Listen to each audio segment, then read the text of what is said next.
Si todo falla, bueno, buscamos alternativas.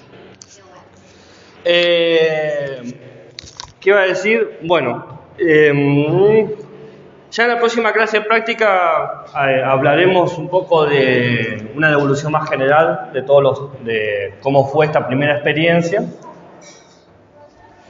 Pero ahora seguimos con los temas teóricos. Ahora, una de las cosas que... ¿Cómo va?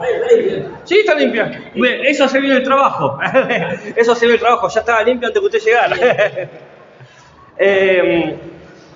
Recuerdan que yo le había señalado que había un grupo de clases teóricas, un grupo de clases cuya teoría es solamente para ustedes. Vimos primero la de los conceptos, ahora vamos a ver la del desarrollo moral. Creo que eran 3 que le había dicho, esta es la segunda de las 3. Este es el desarrollo moral. Entonces, esta clase es para ustedes, para formarlas como profesionales, ¿bien? Ahora, esta clase está dividida en 2 partes. La clase de hoy y la clase del lunes que viene. La clase del lunes que viene, si el lunes nos vemos, ¿no? Vamos a ver la parte práctica de esto. Entonces, desarrollo moral tiene una parte exclusivamente teórica para ustedes y después tiene una parte que es, digamos así, como teórico, pero que tiene una posibilidad de transposición didáctica. ¿Por qué me detengo en 2 clases para dedicar este tema? Bueno, porque esto es uno de los temas más importantes del área de ética y ciudadanía. Ética y ciudadanía tradicionalmente tiene 2 temas importantes: los derechos, que nosotros vamos a ver varios derechos, vamos a ver los del humano, del niño, niña, adolescente, los ambientales, los viales, los sexuales. O sea, fíjense, vamos a ver todo un grupo grande de derechos. Y la otra mitad la otra parte que es importante de la ética y ciudadanía para primaria y nivel inicial es la moral con los dilemas morales. Entonces, todo esto lo vamos a ver más después. Esto es lo que vamos a ver ahora.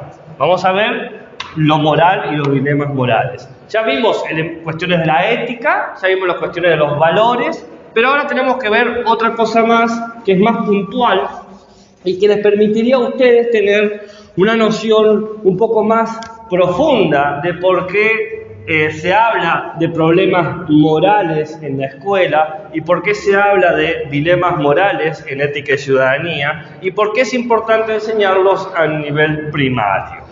Entonces, dicho eso, hoy vamos a ver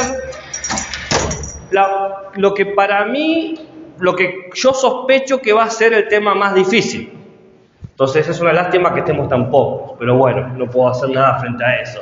Uno de los temas más difíciles porque conceptualmente no es fácil. Bien, este sería como la parte más pesada de la materia o de los contenidos. Todo lo demás, uno ya hasta toca de oído, algunas cosas ya sabe, quizás por estado de sociedad, por filosofía. Esto tiene un grado de novedad tal y de actualidad, porque está basado en estudios contemporáneos, que puede generar cierta dificultad a la hora de comprender. Entonces tiene una cuestión de densidad conceptual, hay muchos conceptos. Voy a tratar de ser lo más detallado posible para darle a ustedes la mayor facilidad de entendimiento, y tiene una gran cantidad de autores y teorías. Nosotros vamos a ver 5 autores con 5 teorías, es decir, en 2 horas hablar de 5 autores, de 5 teorías, tiene una densidad de conceptos difíciles. Ya es difícil, ¿no? Tiene cierta dificultad. Ahora, en vista de esos obstáculos epistemológicos que nos podemos encontrar, he diseñado algunas pequeñas herramientas para que sean más fáciles para ustedes comprenderlas. Veremos qué resultado nos da. En la medida que avance la clase, yo se las voy a ir pasando por el grupo, las herramientas, ¿ok? En tercer lugar, si bien vamos a ver 5 de estos autores, yo les voy a pedir el día de que ustedes rindan, por ejemplo, regular o promocional, que puedan dominar al menos uno. O sea, les doy 5, pero eligen cuál quieren trabajar. ¿Cómo eran sus apellidos? Hola. Ramos. ¿Cómo? Ramos Y García. y García. García Mayra, Mariana. Entonces, ¿se entiende más o menos cuál es el nudo que vamos a abarcar ahora? Desarrollo moral, 5 teorías, por lo menos comprender una. Las demás las pueden conocer, pero mínimo comprender una. ¿Cuál? La que más les guste, la que más les toque el corazón. Yo les voy a decir cuáles son, según las sociedades, más importantes o menos importantes, pero para mí, entiendan o quédense con la que les parezca mejor. Voy a preparar esto así. Trataré de ser lo más claro y expeditivo posible, pero va a tener sus dificultades. Ustedes han llegado recién, así que voy a repetir una cosa. Este es uno de los temas más difíciles de la materia. Entonces recomiendo atención a todos, atención, porque es conceptualmente denso. Eso es lo que estaba explicando recién. Ustedes pueden hacer lo que quieran, pero les digo que es un tema difícil. Bien, entonces, la cuestión del desarrollo moral parte del problema de la ética sobre una pregunta: ¿por qué debo obedecer una norma, ¿no? ¿Por qué tengo que seguir cierto código? ¿De dónde sale mi obligación, mi imperativo de seguir ciertas leyes, ciertas normas?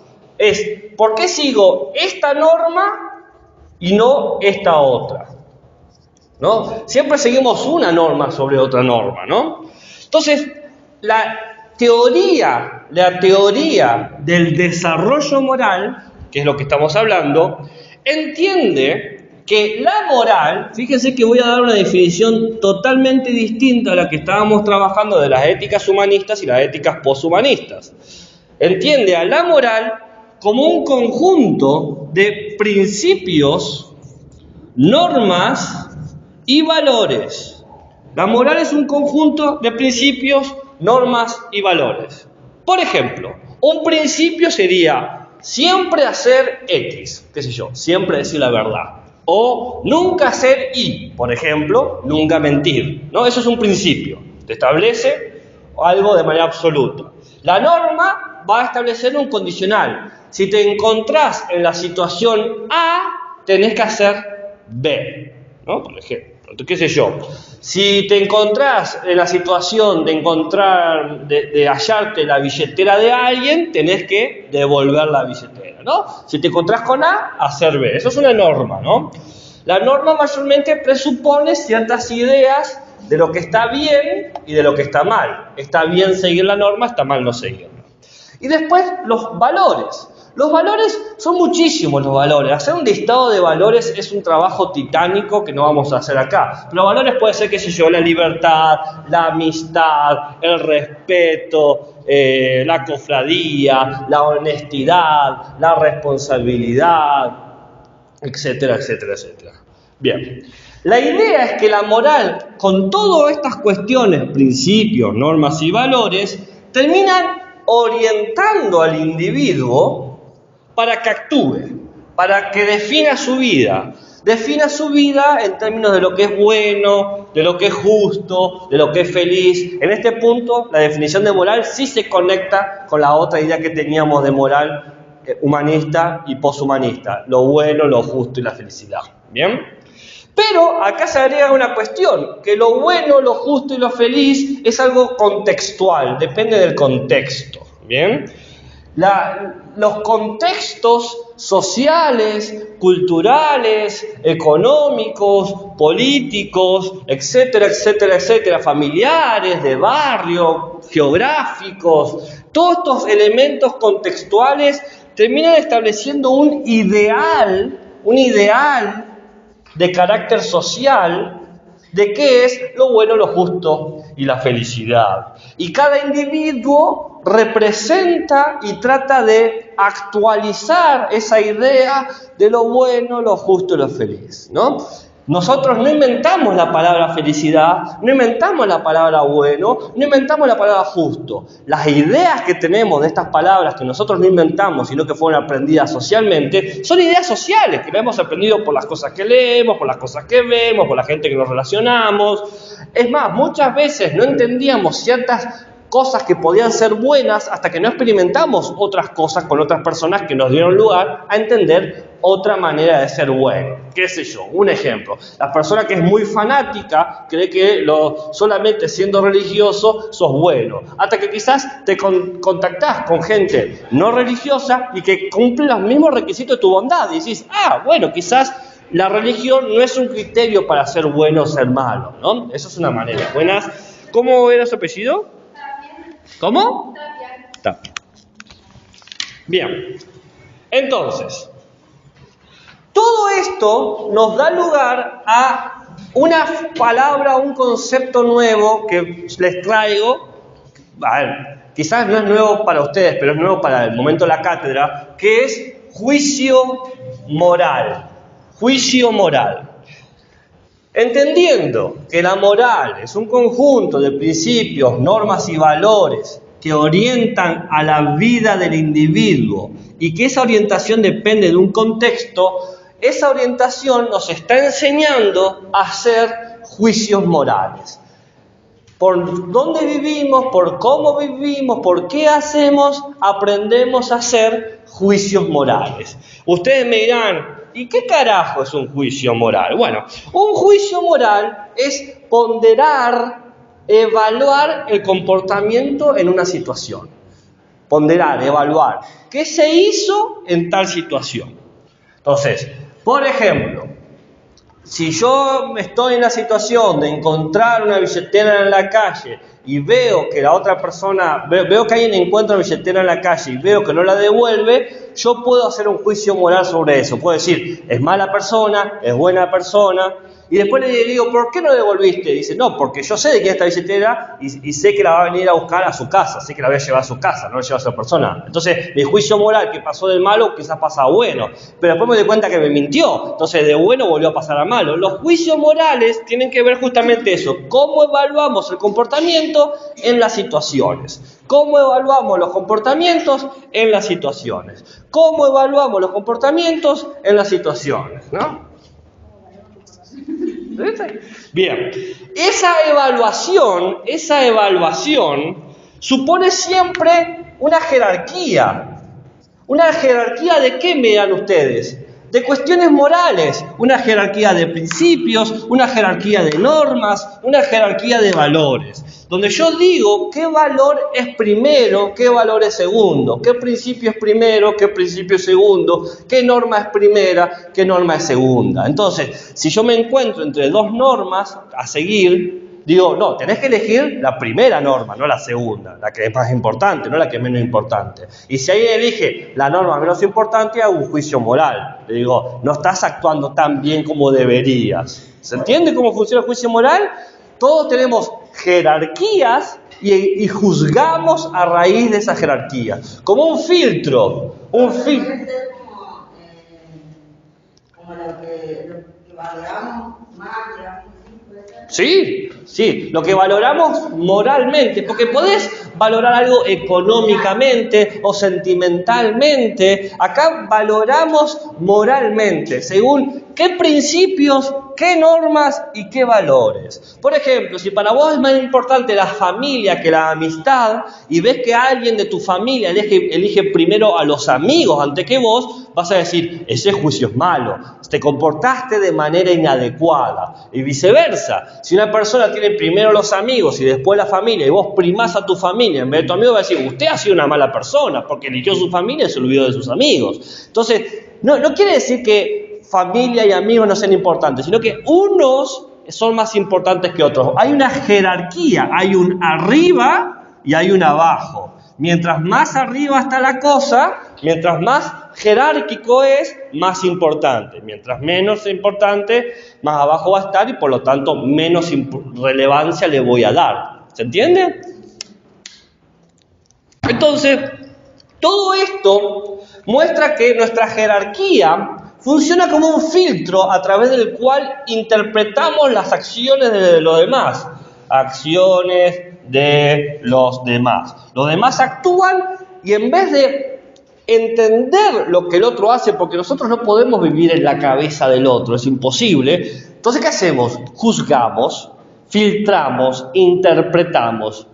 Para que lo vean, una metáfora más sencilla, la moral es un lente con el cual miramos todas las cosas, un lente que no podemos quitar. Si nuestro lente es color rosa, vamos a ver el mundo color rosa. Si nuestro lente es verde, vamos a ver el color verde. Entonces, las distintas morales son distintos lentes con los cuales vamos a ver todo lo que suceda. ¿Se entiende? Entonces, vamos a comportarnos y juzgar en base a esa moral.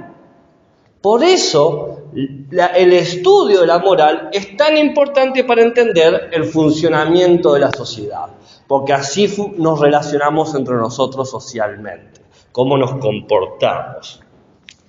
¿Estamos hasta acá? ¿Dudas, preguntas, interrogantes? ¿Voy muy lento? ¿Debo ir más despacio?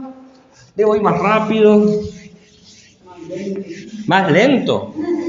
¿A esta velocidad quiere que hable? ¿Pero me van entendiendo? Sí, entiendo. Bueno, pero eso ya es un problema de coordinación mano-oído, no es un problema de comprensión. A mí me interesa que lo comprendan. Igual se está grabando en teoría.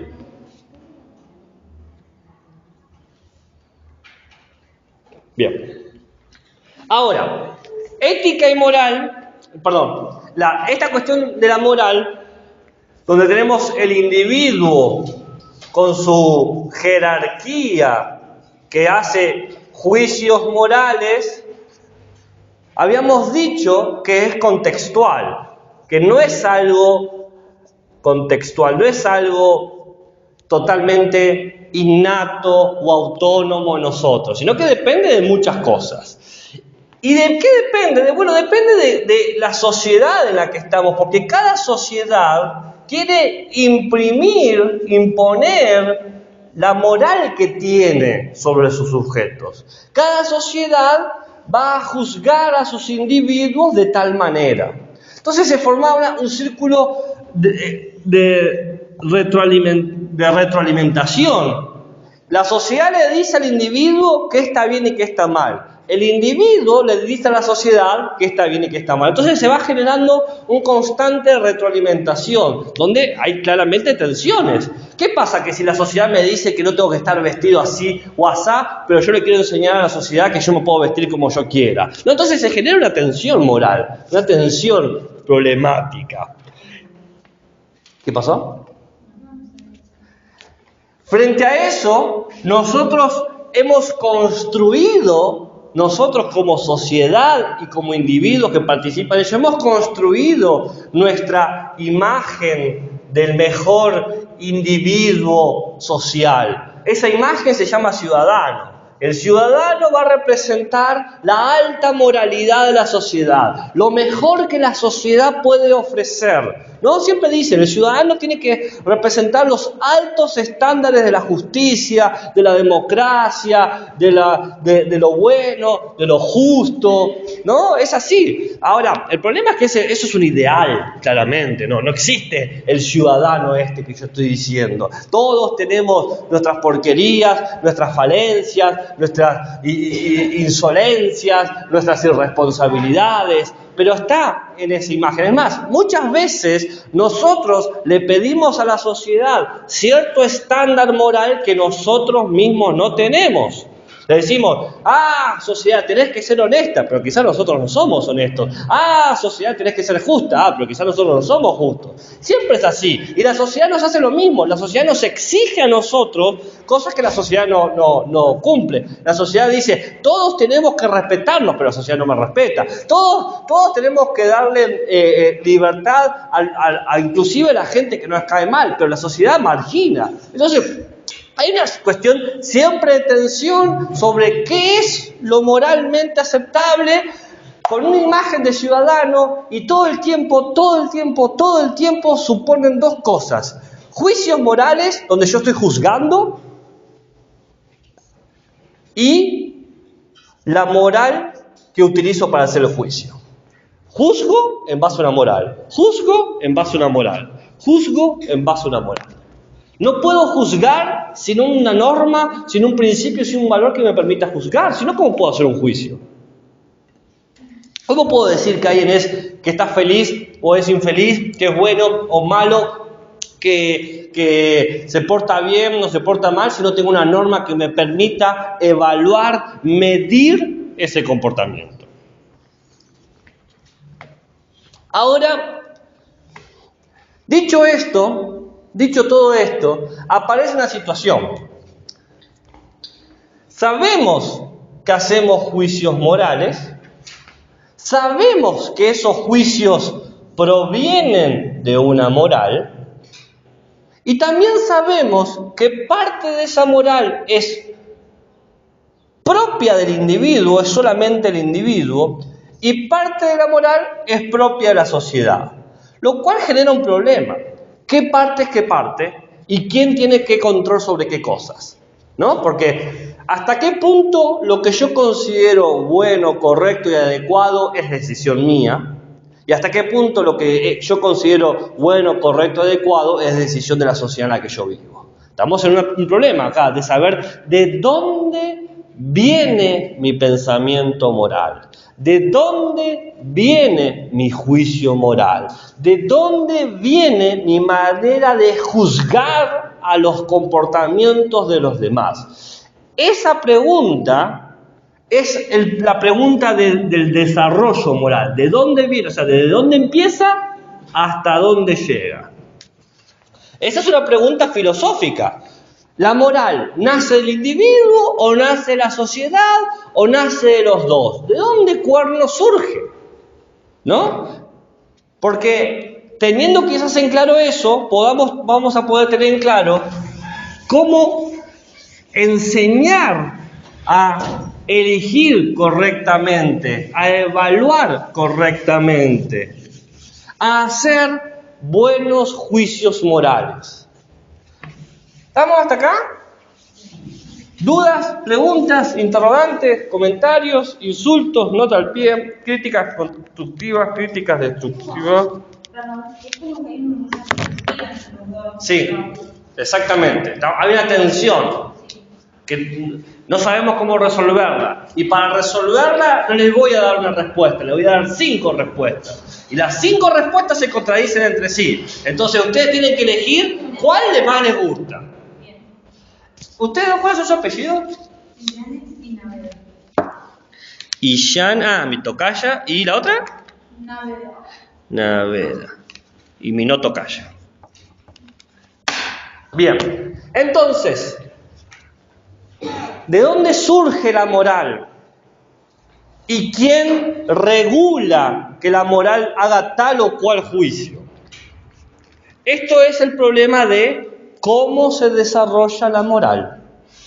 Por ejemplo, para que entiendan mejor el problema, cuando tenemos un mes, ¿podemos hacer juicios morales?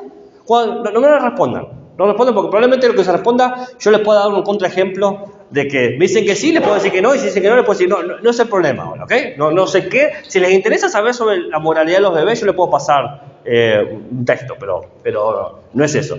Cuando tenemos un mes, ¿podemos hacer juicios morales? Sí o no. Y con los 2 meses, y a los 3 meses, y a los 5 años, y a los 10 años, ¿cuándo empezamos a hacer juicios morales? Y cuando los hacemos, ¿qué normas estamos siguiendo? Las que creamos nosotros. El bebé que te juzga con 2 años, ¿es porque creó su propia norma o porque sigue alguna norma? El adulto que te juzga, ¿es porque sigue su propia norma o porque creó una norma? ¿En qué momento pasan esas cosas? Bueno, la teoría del desarrollo moral se pregunta eso. ¿Se entiende lo que quiero decir?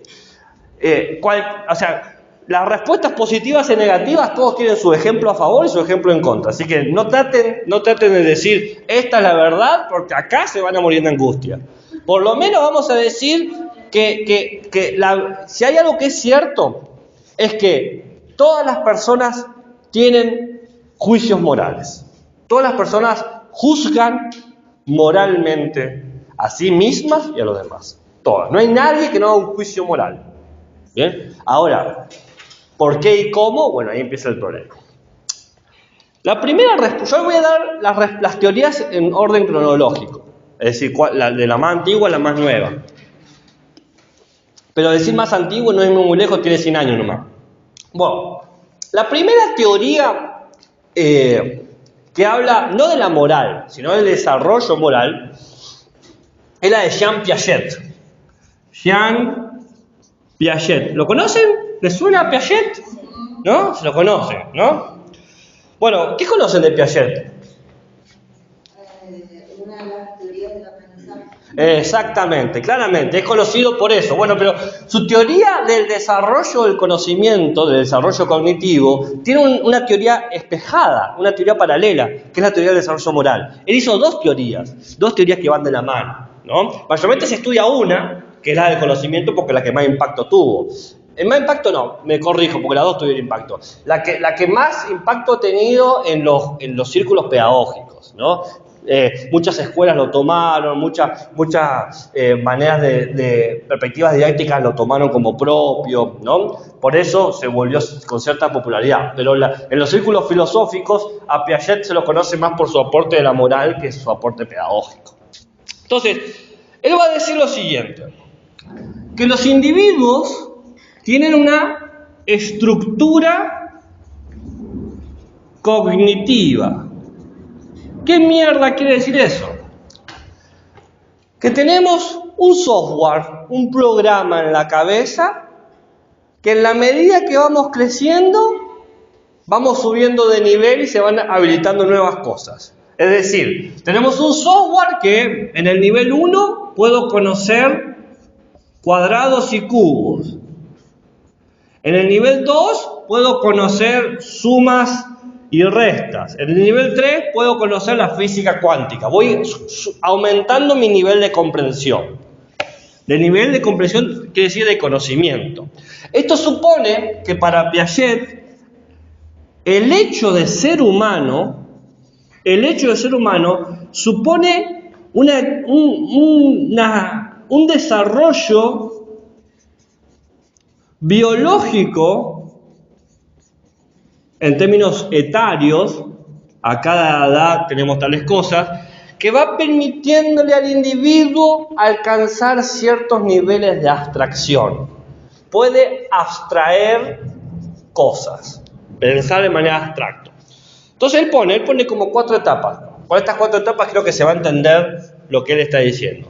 Una primera etapa de que él llama la inteligencia sensoriomotriz, que va más o menos de los 0 a los 2 años. Claro, ¿de qué es inteligente? ¿Qué sabe hacer un bebé? Moverse, sabe moverse. Aprende, va desarrollando durante esos años a moverse, a estirar la mano, a ver, prueba las distancias. ¿Qué hacen los bebés siempre? Sueltan cosas, ¿no? No sé si han visto bebés en su vida, pero los bebés tienden a tirar cosas, a soltar, a empujar, a atraer, a morder. Prueban toda la articulación. Y eso es un tipo de abstracción, dice Piaget, que supone saber hasta dónde tengo que estirar el brazo para llegar a las cosas. Uno como adulto lo hace de manera natural, pero no. Hubo un proceso de 2 años de aprendizaje de eso.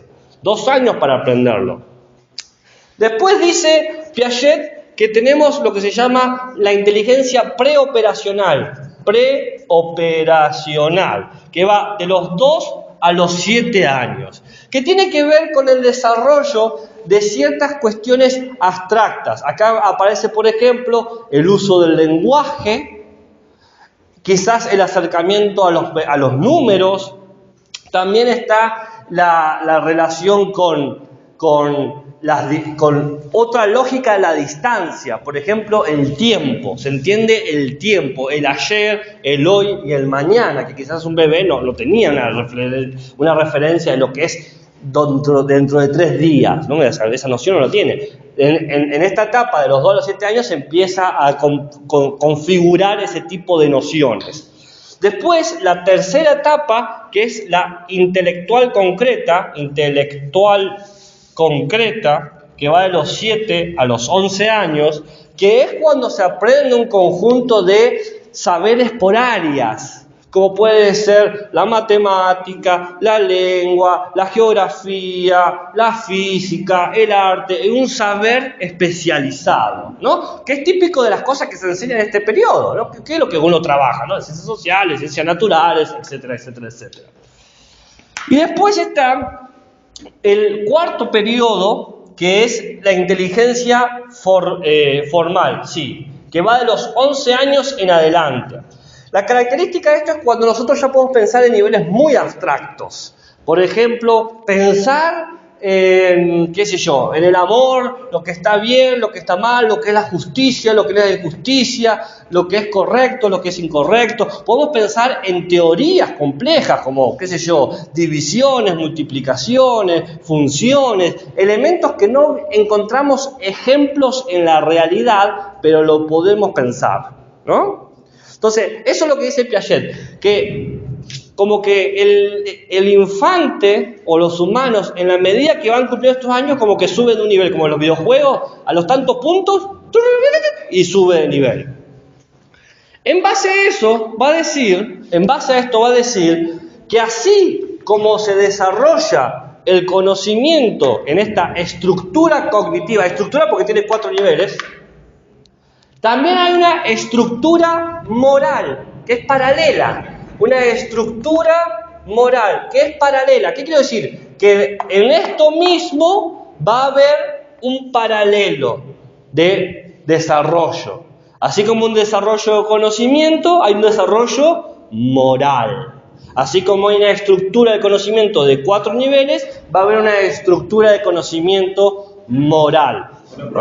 La diferencia es que la estructura para Piaget moral es una estructura de 2 etapas. En vez de 4, son 2. Está la etapa heterónoma y la etapa autónoma. Si se ponen a ver, la etapa heterónoma, yo voy a explicar qué significan las palabras estas. Heterónoma va de los 0 hasta los 11 años. Y la etapa autónoma de los 11 años en adelante. Entonces, tenemos acá, les dije que eran teorías complejas, sí. Perdón, me ahí donde dijo heterónoma y abajo. Autónoma. La idea es sencilla. El humano va creciendo. Mientras crece, su conocimiento va desarrollando, no digan evolucionando, porque no es evolucionar, es que se va aumentando, va profundizándose. Y para saber qué nivel de profundidad tiene el conocimiento, tenemos que ver qué sabe hacer. ¿Sabe moverse? ¿Sabe reconocer cosas? ¿Sabe identificar áreas? ¿Sabe conocer elementos súper abstractos? ¿No? Eso es qué tan inteligente uno es para Piaget. Y a la par que pasa esto, hay otro proceso, que es el proceso moral. Se desarrolla el conocimiento y se desarrolla la moral. ¿Bien? La primera etapa de lo moral cumple las primeras 3 etapas del desarrollo cognitivo. La segunda etapa de lo moral cumple la 4ª etapa del desarrollo cognitivo. Ahora, esa parte se entiende, ¿no? Ese paralelismo más o menos queda claro, porque es 2 cosas que van a la par. La tortuga y la liebre, si quieren llamarlo. Ahora, va a decir que en el desarrollo moral, la primera parte es heterónoma. ¿Qué significa heterónomo? Heterónomo significa otra norma. Hetero es otro, ¿no? Como el que es heterosexual, ¿qué sexo le gusta? ¿El suyo o el otro? El otro sexo que lo tiene. O sea, si yo soy heterosexual, me va a gustar las mujeres. Si la mujer es heterosexual, le va a gustar el hombre. Es lo otro, heterosexual. Hetero es otro. Norma es otra norma. ¿Qué quiere decir otra norma? Que otro me da a mí la norma. Que otro me da a mí la norma. ¿Qué quiere decir eso? Que yo no invento las reglas, sino que alguien me las da. Yo no invento las reglas, alguien me las da.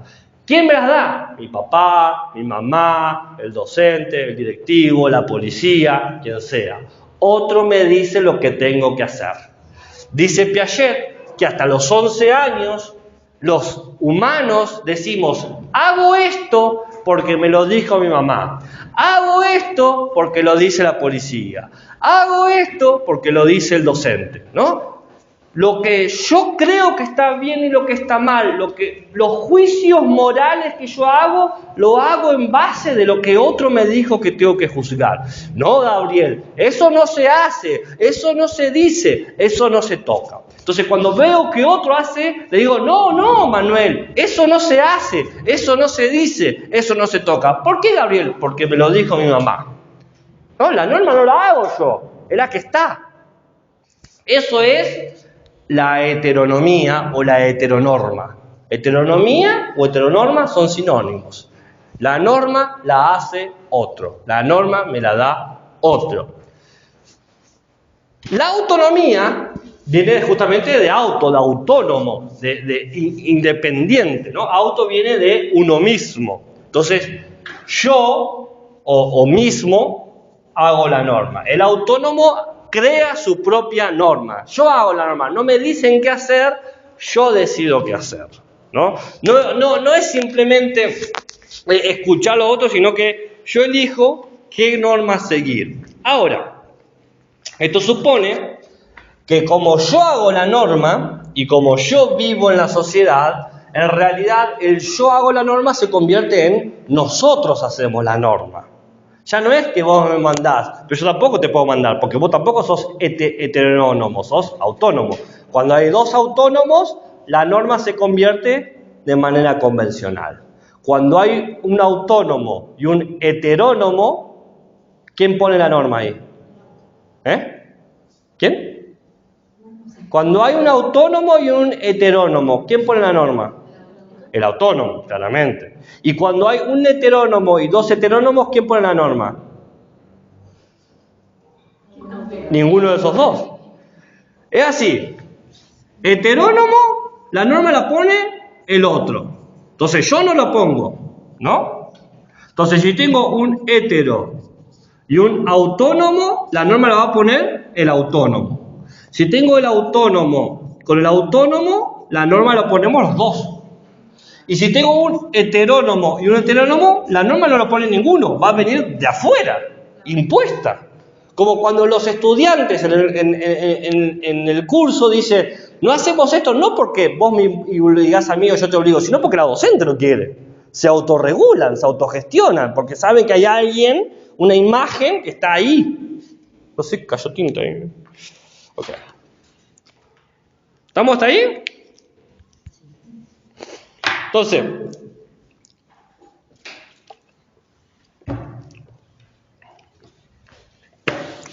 un ejemplo que da Piaget para entender, dice, lo que podemos hacer nosotros, porque lo que va a decir Piaget es, ¿por qué es importante saber esto? ¿No? Pues es una buena pregunta, ¿para qué carajo quiero saber de todo esto? Dice, bueno, porque así yo sé en qué nivel moral está la persona.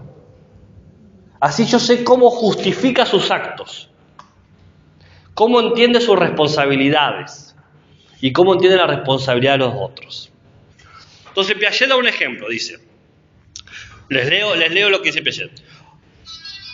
Una vez una niña que se llamaba Mary quería darle a su madre una agradable sorpresa y le quería regalarle una costura, quería coserle algo, pero no sabía cómo usar las tijeras correctamente. Y terminó sin querer haciendo un agujero al vestido de su madre.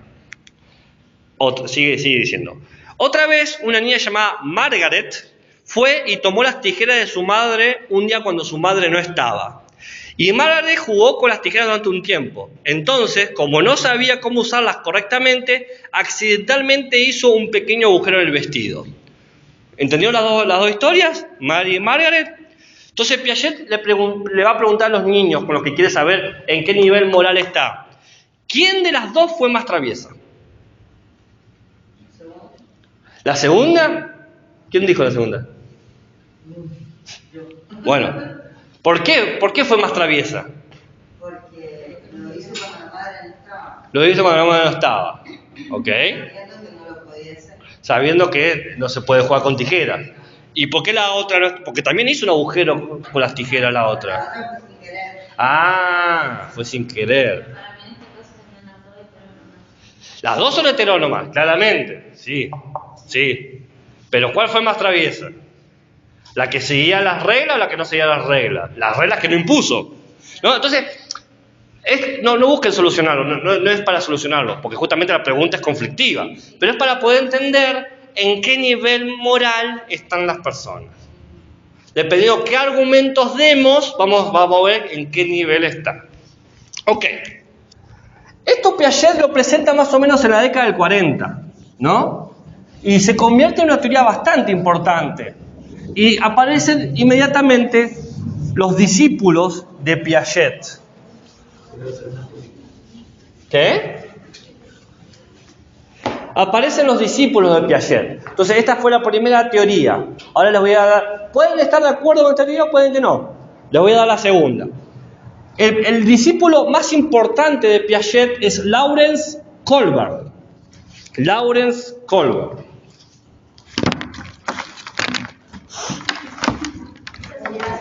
Esta va a ser la segunda.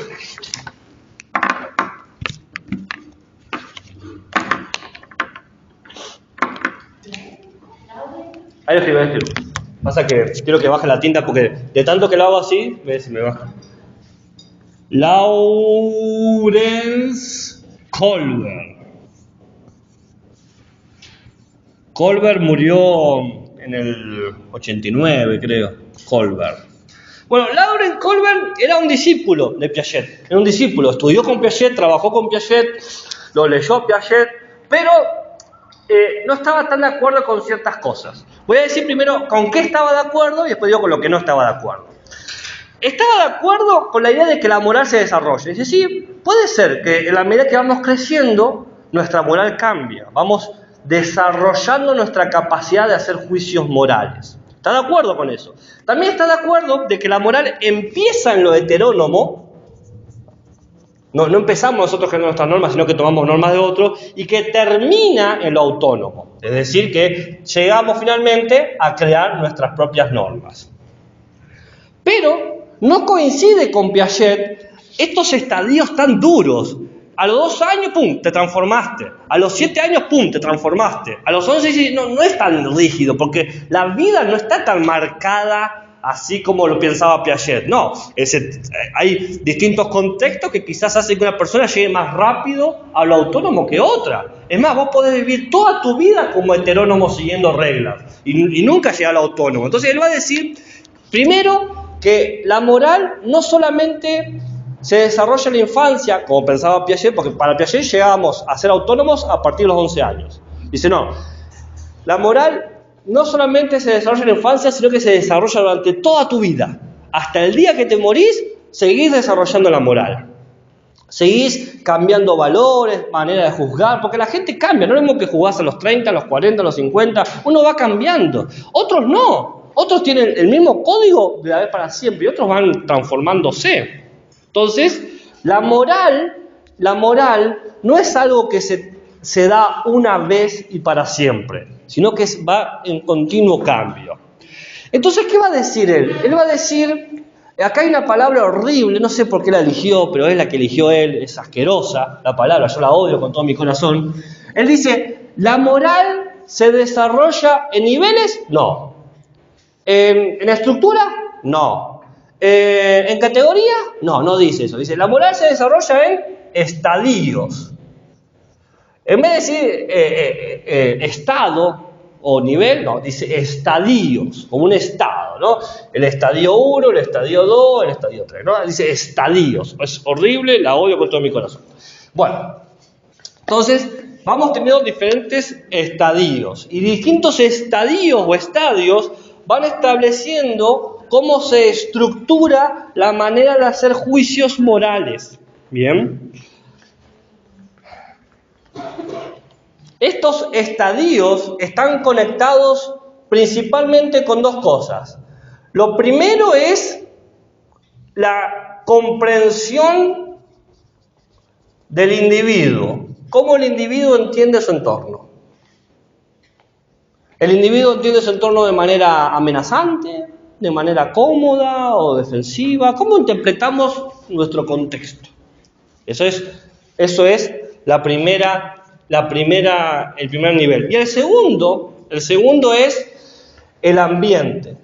¿Cómo es el ambiente? Porque una cosa es cómo lo comprendemos y otra es cómo realmente es, ¿no? Porque yo puedo comprender que todos me odian, pero quizás no me odian, me aman, no soy indiferentes a mí.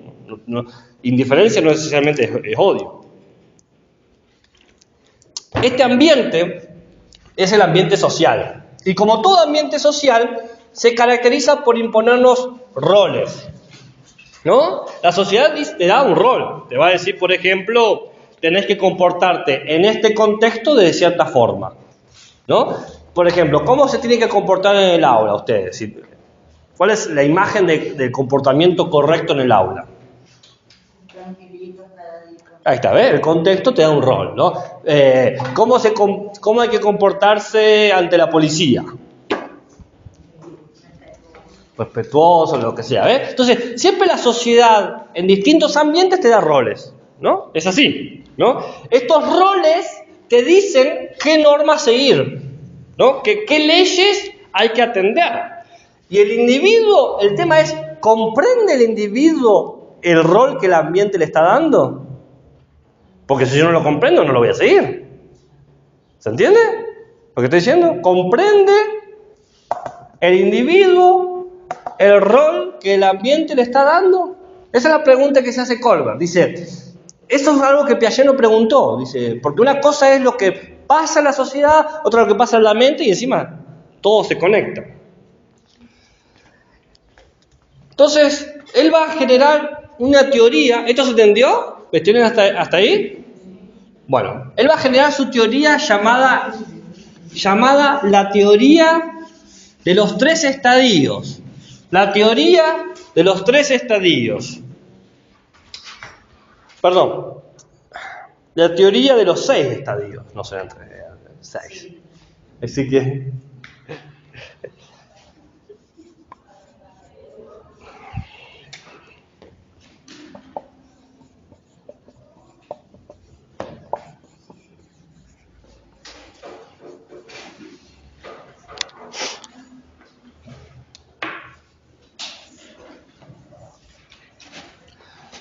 En vista de la dificultad, me he tomado el trabajo de hacer un cuadro comparativo. Nivel, estadio, valor y razones. Son 6 estadios. El 1, el 2, el 3, el 4, el 5 y el 6. Cada estadio comparte... Cada par de estadios comparten una característica o un nivel.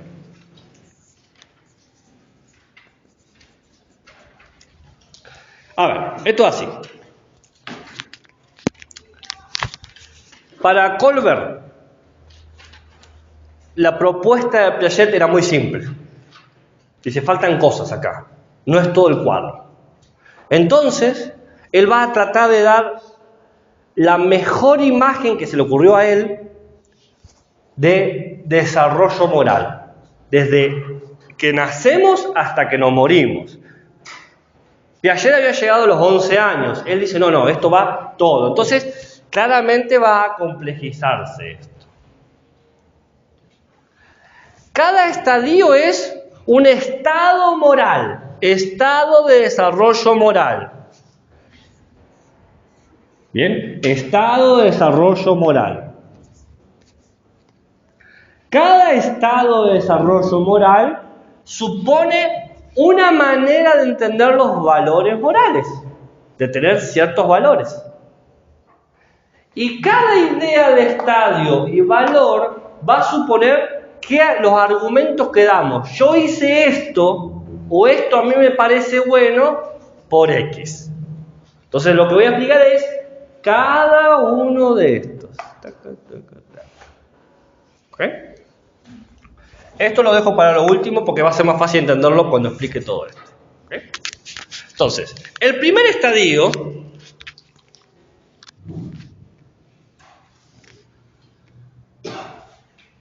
es para Kohlberg hasta los 3 años. Y es la obediencia por miedo al castigo. Obedezco por miedo al castigo. Bien.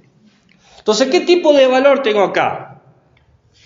Tengo el valor de sigo la norma por el miedo o el daño que me puede causar la norma. O sea, si yo infrinjo la norma, me dan un chirno en la cola. ¿Se dan cuenta? Ese es mi valor. ¿Por qué tengo que hacer y por qué no quiero que me peguen? ¿Se entiende lo que estoy diciendo? O que me reten, lo que sea. Que me quiten el juguete. Por razones. ¿Por qué hago lo que hago? Porque me lo dice mi mamá. O, dice Colbert, lo hago porque quiero evitar el castigo. ¿No? Evitar el castigo, evitar el problema. Ese sería el primer estadio, ¿no? Hasta los 3 años. ¿Se entendió el primero? Bien. El segundo, voy a borrar primero así tengo lugar para escribir el segundo, ¿eh? Pero en teoría estaría abajo del coso. El segundo dice, el segundo es instrumental, y va hasta los 5 años. De vuelta, un chico de 3 puede tener el segundo estadio, dice, sí, no hay ningún problema. Dice que estadísticamente va por acá la cosa. No dice que estamos fijos a eso. ¿Cuál es el valor acá? Bueno, el valor acá es, me das, te doy, la reciprocidad. Acá es cuando el niño empieza a negociar. Hago esto si vos me das esto otro. ¿No? Me como esto, pero de postre quiero un helado, lo que sea. ¿No? Junto los juguetes, pero puedo mirar TikTok, lo que sea, ¿no? La idea de reciprocidad. Por eso es instrumental. Sigo las reglas porque son un instrumento para alcanzar lo que yo quiero. ¿Me entiendes lo que quiero decir? La razón va a ser ¿qué hay para mí? Hago esto porque para mí tengo esto. Ese es el argumento. ¿Por qué existe esto? Y porque así me dan esto otro. Así gano el caramelo, gano el juguetito, gano jugar, lo que sea. ¿Estamos hasta ahí? Instrumentalización. Bien. Vamos con el tercer estadio. El tercer estadio es hasta los 12 años aproximadamente y tiene como características lo interpersonal o lo mutuo. La idea de lo mutuo.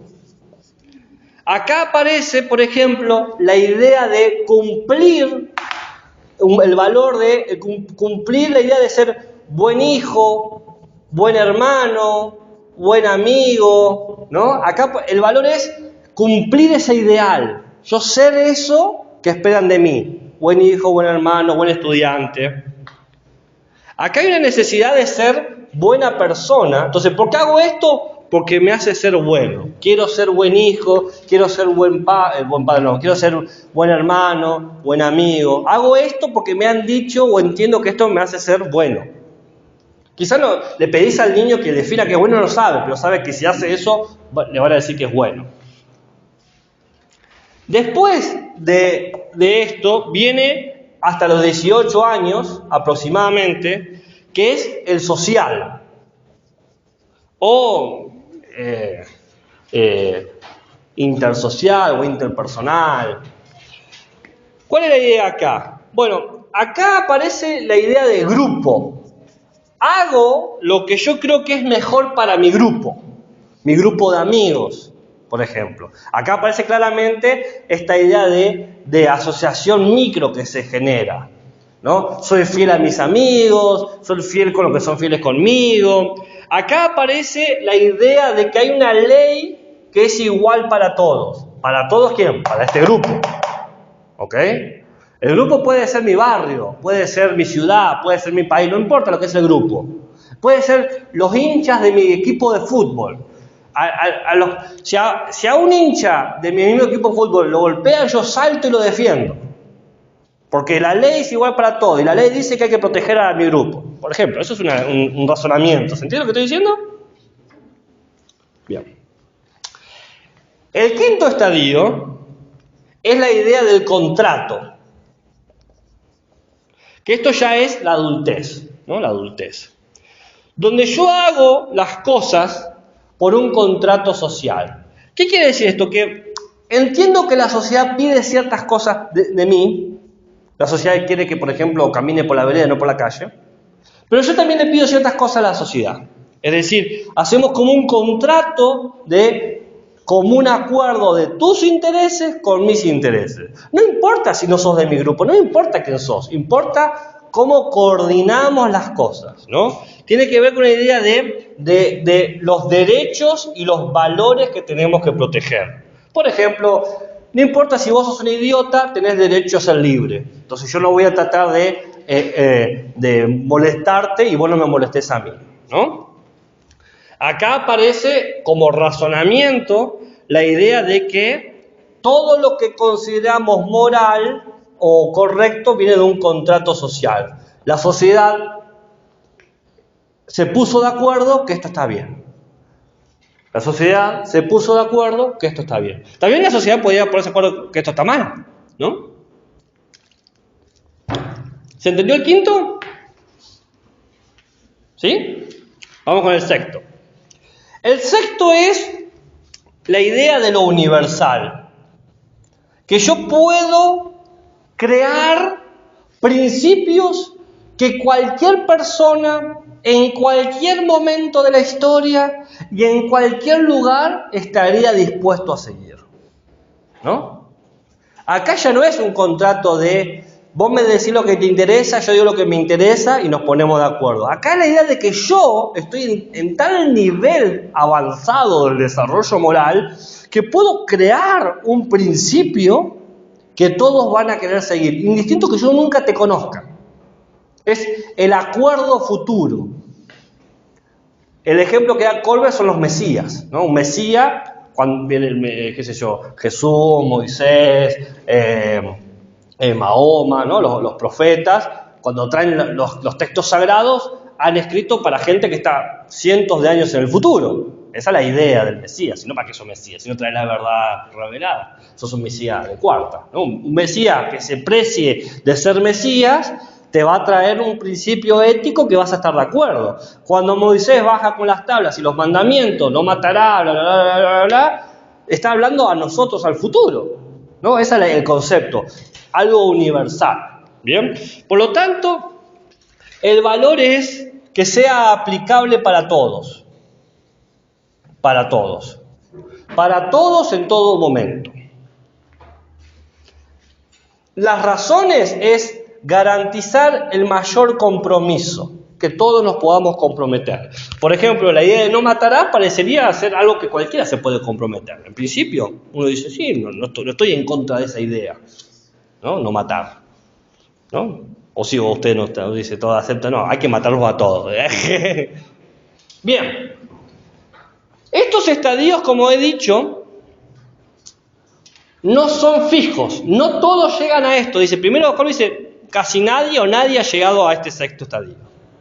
La mayoría quedan en el cuarto estadio para Colbert, ni siquiera llegan al quinto.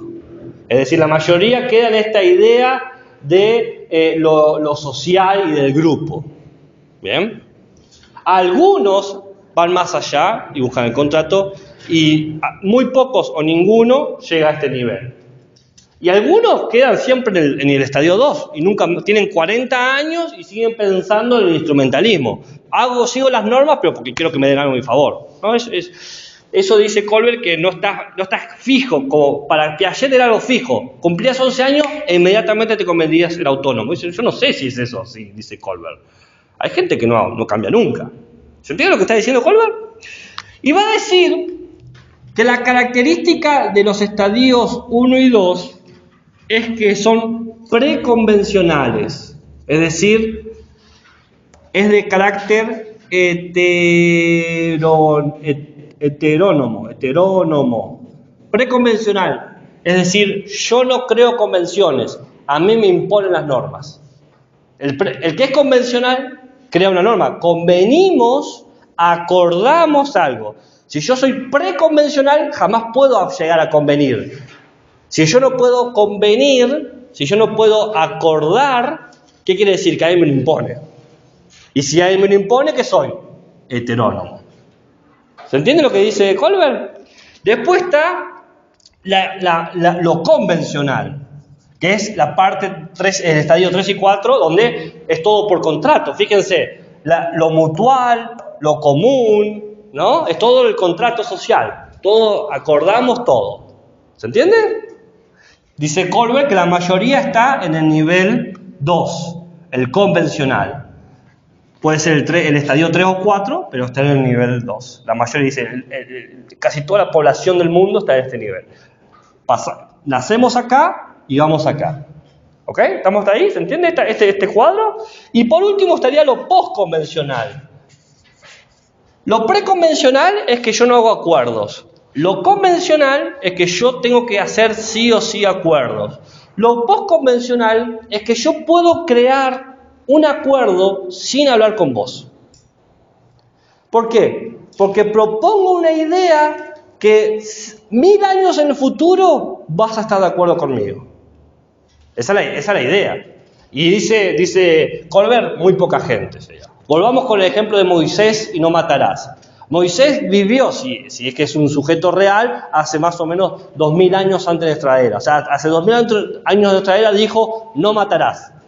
Y hoy en día, 4000 años después, podemos decir si estamos de acuerdo o no. O sea, Moisés habla hacia el futuro.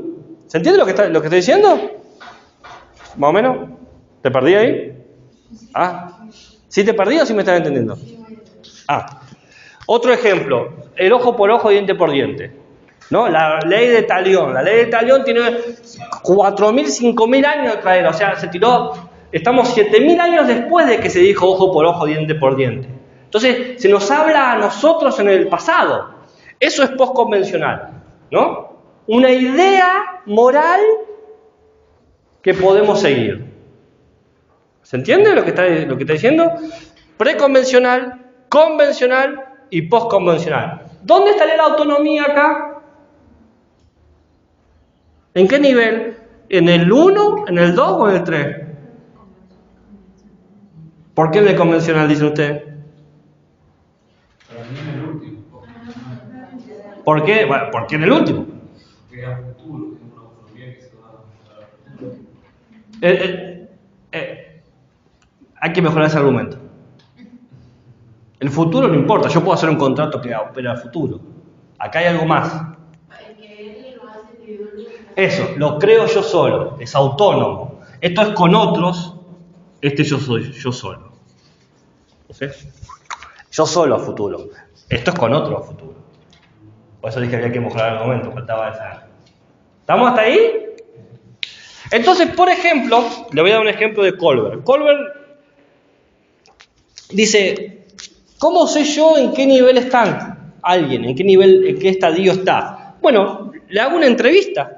Le hago una entrevista donde les presento un problema moral y tienen que hacer un juicio.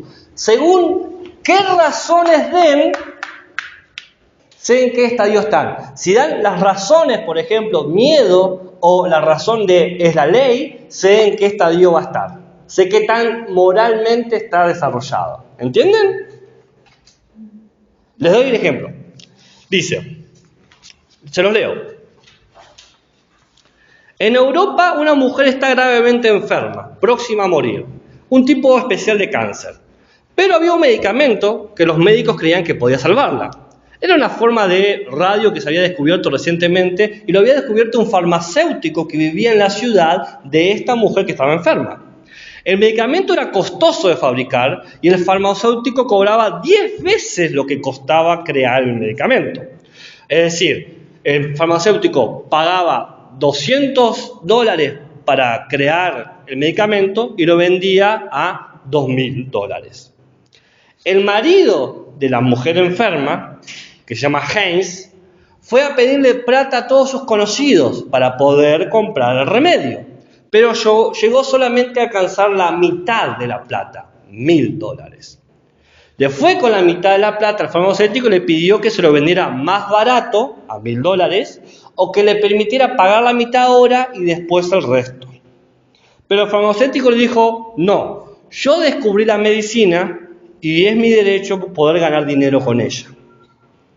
Así que Heinz, el marido de la mujer con cáncer, habiendo intentado todos los medios legales, se desespera y piensa asaltar la farmacia y robar el medicamento para su mujer. Heinz, ¿debe hacerlo? ¿Sí, no y por qué? Usted, ¿por qué piensa? ¿Sí o no? ¿Por qué?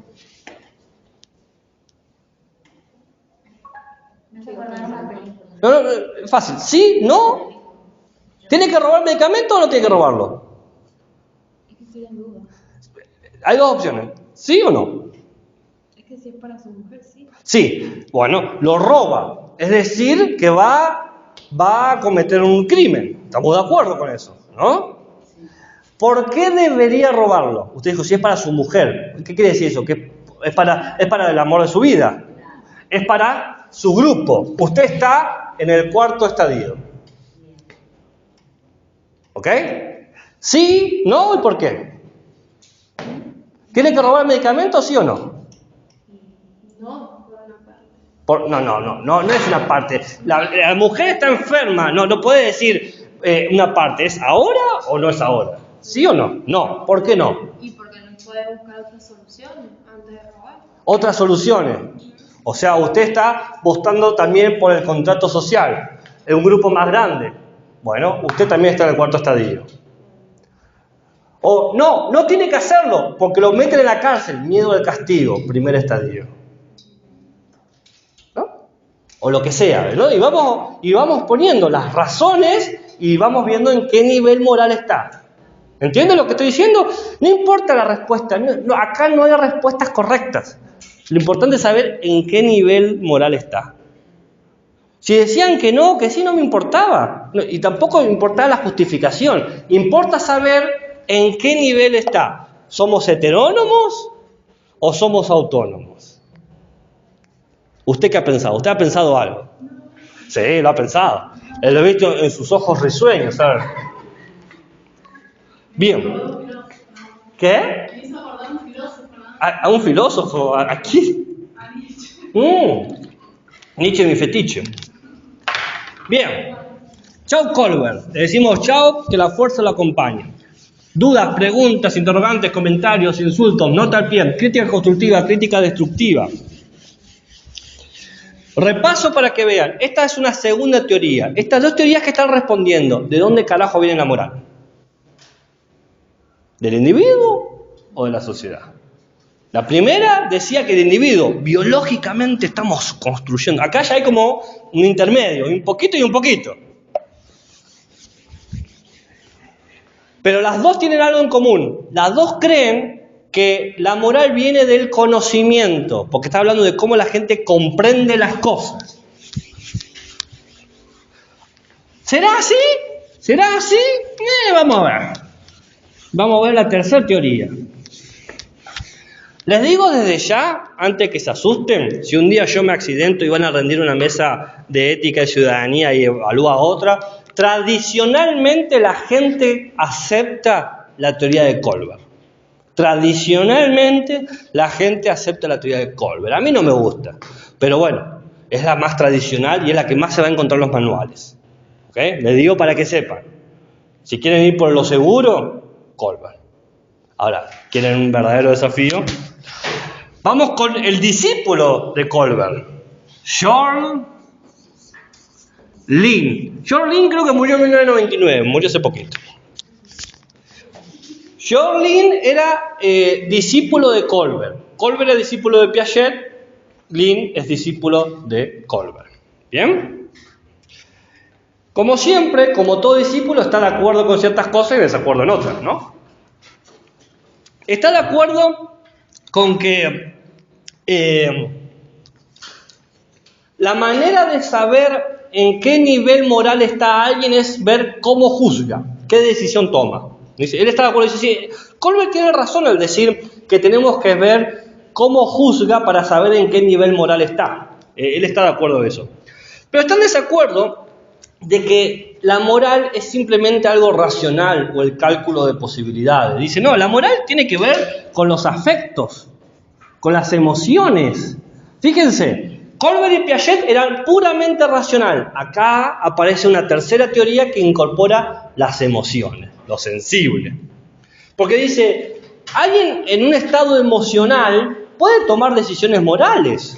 El odio, por ejemplo, te hace tomar muchas decisiones. Y encima, el odio o el amor te puede hacer avanzar moralmente o retroceder moralmente. Cosa que Colbert no había pensado. Colbert no pensaba que avanzábamos hasta ahí, hasta donde podíamos. Nunca pensó que podíamos retroceder. Y Lynn dice, sí, alguien puede retroceder. Quizás vos fuiste una persona sumamente amable hasta que algo te rompió el corazón y te volviste huraño y malo, más negativo, y tuviste un retroceso moral. ¿Qué? ¿Has pensado en alguien conocido? Cualquier parecido con la realidad es pura coincidencia, ¿no? Entonces, él va a establecer lo siguiente.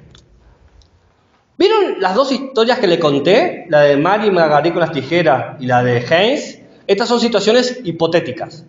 Entonces Lynn dice, está bien lo hipotético, pero necesitamos agregar una pizca de realidad a eso hipotético para que la gente pueda sentirse que le atraviesa esta situación, ¿no? Entonces va a proponer preguntas para poder evaluar las emociones. Él crea lo que se llama, en base al afecto, el test del juicio moral. ¿Cómo funciona el test del juicio moral? Presenta las dos opciones. Él da los resultados. ¿Vieron que yo le dije sí, no y por qué? Él da el sí y por qué, y da el no y el por qué dice no importa. Como hace un rato dije, no importa las cuestiones, importa otra cosa. Ahora vamos a ver.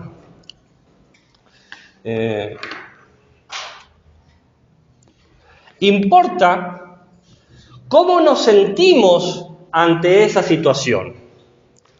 ¿Estamos fuertemente de acuerdo o fuertemente en desacuerdo?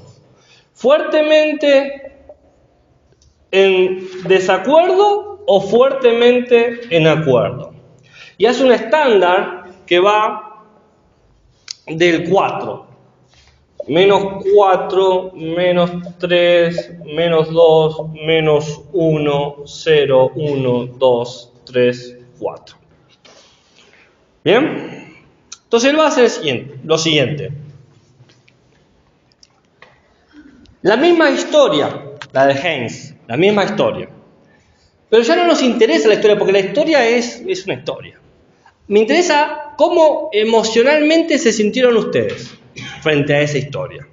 Entonces, podemos tener dos actitudes. La que dice que Heinz actuó de manera correcta y da todos los argumentos que ustedes quieran de decir por qué actuó correctamente, porque la ama, porque merece hacer todo lo imposible, porque tiene que preocuparse por ella, porque es su familia, todos los argumentos que se le ocurran, todos los argumentos que le estén a favor. Y después está la otra, lo incorrecto. El farmacéutico tiene derecho a lucrar con su trabajo, nadie es quien sea para robarle las cosas a los demás, las leyes de la sociedad se han hecho para algo, no puede haber favoritismo, ¿ok? Todos estos argumentos son distintos. Y uno de cada argumento va a estar de acuerdo en cierto nivel. Empecemos con los argumentos de acuerdo. Yo digo, Heinz tiene que robar la medicina porque ama a su esposa. ¿Quién está fuertemente de acuerdo? ¿Alguien está fuertemente de acuerdo? 4. Heinz, estamos en la parte de que tiene que robar. Tiene que robar porque la ama, ese es un argumento. Tiene que robar porque la ama. ¿Fuertemente de acuerdo o fuertemente de acuerdo o fuertemente de desacuerdo? Empecemos con esos dos y después vamos, ¿qué tan de acuerdo estamos? Ok, de acuerdo. ¿Usted está de acuerdo? Ok. Bien. ¿Qué tan de acuerdo? ¿Muy fuerte, menos 4? ¿O más o menos tibión, 0? Muy fuerte. Ok. ¿Está bien? No sé, empezó con menos 4 usted. Después, tiene que robar porque tiene que hacer lo que pueda para salvar a los suyos. ¿Fuertemente de acuerdo o fuertemente de desacuerdo? ¿De acuerdo y desacuerdo? A ver, ¿qué tal de desacuerdo está? ¿Del 1 muy desacuerdo? Más o menos. Muy de acuerdo. ¿Y usted qué tan de acuerdo está? ¿Súper de acuerdo o más o menos? Súper de acuerdo. Ok, súper de acuerdo. Ok. El último argumento. Haynes tiene que robar porque el farmacéutico es mezquino y tiene que aprender a ayudar a los demás. ¿Fuertemente de desacuerdo o fuertemente de acuerdo? En desacuerdo. ¿Qué tanto? Fuerte, así, un 4. Totalmente así. Ok, bueno. Vamos a que Haynes actuó mal. Primer argumento. Haynes no tiene el derecho de sacarle las cosas a los demás. ¿Fuertemente de acuerdo o fuertemente de desacuerdo? En desacuerdo. Tiene el derecho de sacar lo que quiera. Haynes no tiene... Estamos diciendo que actuó mal ahora. Haynes no tiene derecho de sacarle las cosas a los demás. ¿Estamos de acuerdo o en desacuerdo? De acuerdo, estamos acá. Bien. ¿Muy de acuerdo? Más o menos. Muy de acuerdo. ¿Quién se cree Haynes para hacer esas cosas? Bien. El farmacéutico tiene el derecho de cobrar lo que quiera por sus propios inventos. ¿Fuertemente de desacuerdo o fuertemente de acuerdo? En desacuerdo. Él no tiene el derecho de cobrar lo que quiera. Bueno, ¿qué tan de desacuerdo está? Muy. Ok. Haynes, al estar en la cárcel, no va a poder acompañar a su esposa, así que eligió el camino incorrecto. ¿Fuertemente de acuerdo o fuertemente de desacuerdo? ¿En desacuerdo? ¿Qué tanto? Haynes, al robar al farmacéutico, va a parar a la cárcel. Es un robo. Y por lo tanto no va a poder acompañar a su esposa en sus últimos momentos. Entonces, ¿estamos de acuerdo o en desacuerdo? En desacuerdo. ¿Qué tal de desacuerdo? Que no importa que nos acompañen, que se maneje. ¿Qué revés? Ok. ¿Qué tan fuerte? ¿Mucho o más o menos? Mucho. Ok. Ustedes están a favor de que la esposa de Haynes muera. Fíjense, la mayoría de sus argumentos emocionalmente los han llevado a ese punto. Esto es desacuerdo, acuerdo, desacuerdo, acuerdo. Ah, ¿viste que no parecía? Cuando empezás a tomar las decisiones de los argumentos individuales, lo que vos racionalmente pensabas que iba a ser la solución, no es. Porque cuando entró un contexto real, tu decisión tuvo otra cosa. No es todo el cálculo, porque calculamos que iba a pasar algo y emocionalmente se da otra cosa. ¿Se dan cuenta? Las decisiones son culpa de los demás. No las malas o las buenas, las decisiones morales. Ni buenas ni malas, las decisiones morales. ¿Ok? No se la veían venir esa, ¿eh? Mayormente pasa eso. Que todos racionalmente quieren que Haynes haga lo imposible, pero cuando vemos razón por razón, emocionalmente vamos por otro lado. Bueno, pero la película no terminó así la que yo. Bueno, pero esto no es una película.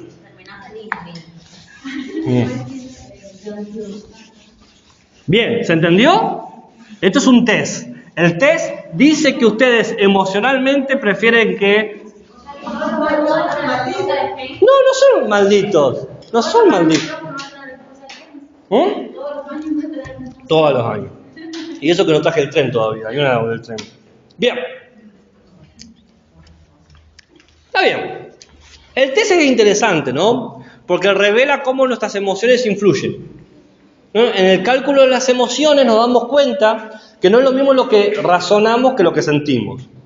Entonces las dos cosas hay que tenerlas en cuenta, dice Lynn. Las dos cosas, porque a la hora de la verdad, las dos pesan. Pero hay un segundo discípulo de Colbert, James Rest. James Rest.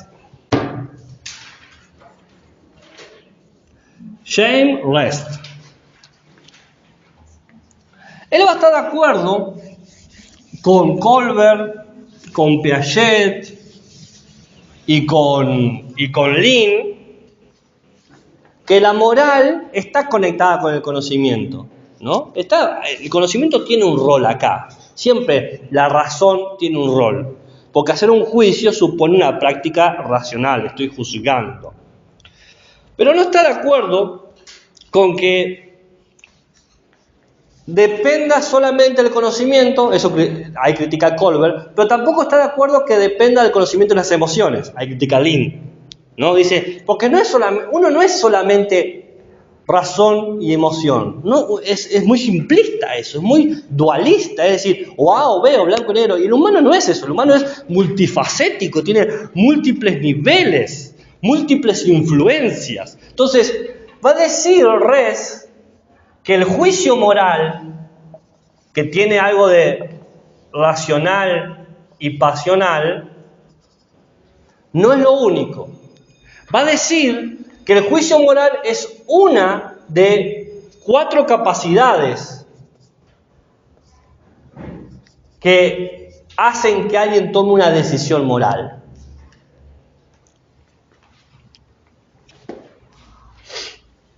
Tenemos, por un lado, la sensibilidad, donde importa cómo el sujeto interpreta sensiblemente la situación. Esta situación me asusta, esta situación me gusta, es placentera, es aburrida, me genera ansiedad.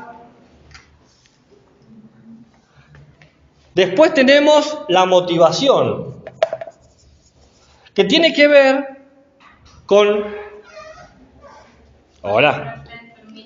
que tiene que ver con la prioridad. ¿Cómo priorizamos las cosas? Por ejemplo, ¿qué cosas consideramos primeras y qué cosas consideramos últimas? Después tenemos lo que es el carácter. El carácter refiere a nuestra fortaleza para hacer lo que creemos. Porque yo puedo creer que algo está bien, yo puedo empezar a actuar correctamente, pero quizás las circunstancias son muy difíciles para mí y luego tomo otro camino. ¿Se entiende? Sé que me tengo que sentar a estudiar, sé que estudiar me hace bien y me siento a estudiar y termino tomándome una cerveza. Esa es la fortaleza. ¿Logré mantener en el tiempo eso que yo quise hacer? ¿Entiende lo que estoy diciendo? Y después está el tema del juicio moral, que tiene que ver con premeditar las acciones. Quiere decir, cómo yo juzgo lo que va a suceder. Lo que va a suceder, ¿es bueno o malo? Premeditar. Lo que va a suceder, ¿es bueno o malo? ¿Se entiende lo que estoy diciendo? No lo pregunto a ustedes. ¿Se entiende lo que...? Entonces, a ver, para que quede más claro.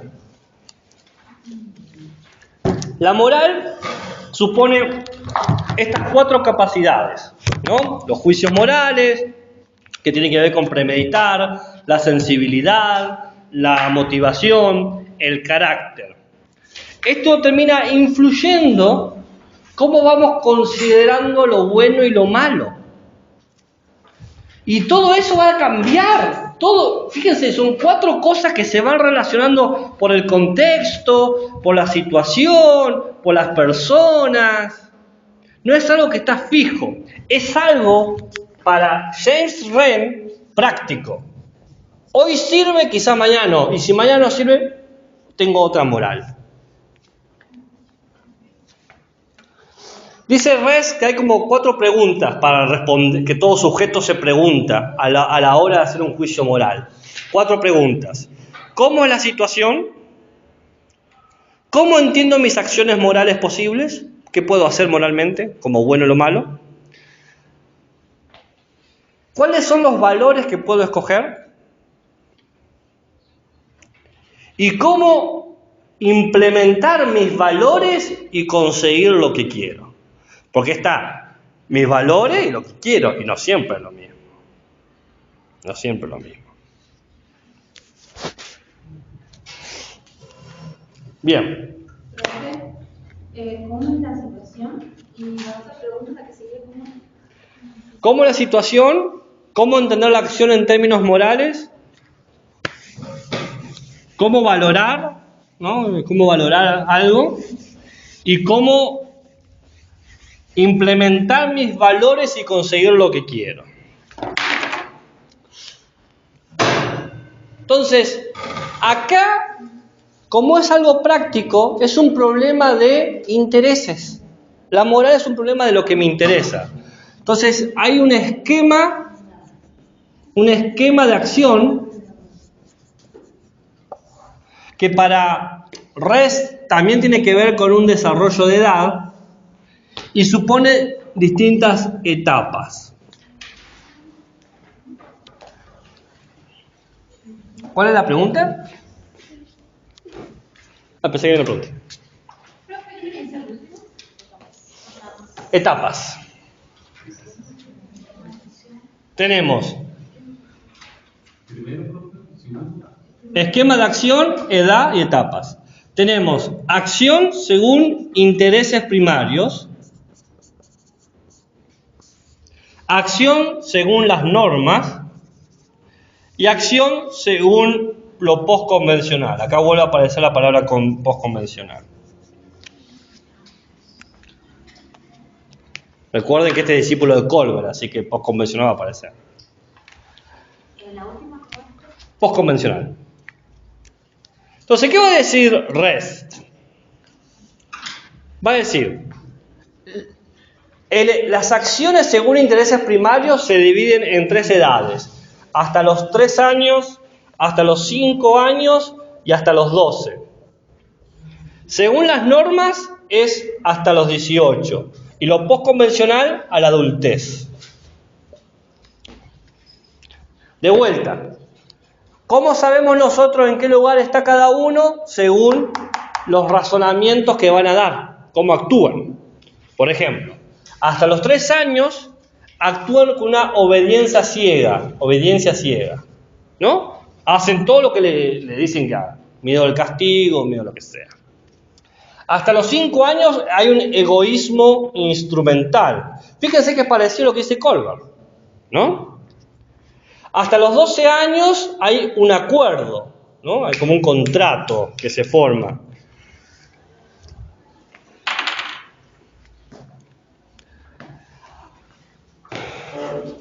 Hasta los 18 años se trata de mantener cierta estabilidad. Se busca crear un acuerdo mutuo. Por ejemplo, no es nada anormal que un adolescente actúe según la idea de justicia y te diga lo que es injusto y lo que es justo y te exija. Esto es justo o esto es injusto, esto es equitativo, esto no es equitativo, ¿por qué a vos esto y a mí no? ¿No? Cualquiera que haya conocido a un adolescente lo sabe. Esta podemos llamarla etapa 1, etapa 2, etapa 3, etapa 4. Esta sería la 5A, perdón. Son lo mismo que le puso él, no lo puse yo. Y esta es la 5B. Es como en este punto la 5A y la 5B están muy cerquitas. ¿Bien? Esta se caracteriza por tener... se caracteriza por tener cierta idea de autonomía. Hay una idea de autonomía, como que tratamos de crear nuestra propia autonomía, pero en una sociedad que nos limita, ¿no? Yo quiero elegir mis propias normas, pero sé que tampoco puedo elegir cualquier norma. Y después habría una sexta, que es, de vuelta esto lo universal, el sujeto que representa lo ético. Un santo, por ejemplo. Un santo, el Dalai Lama, el Papa... qué sé yo, esa gente que representa la santidad.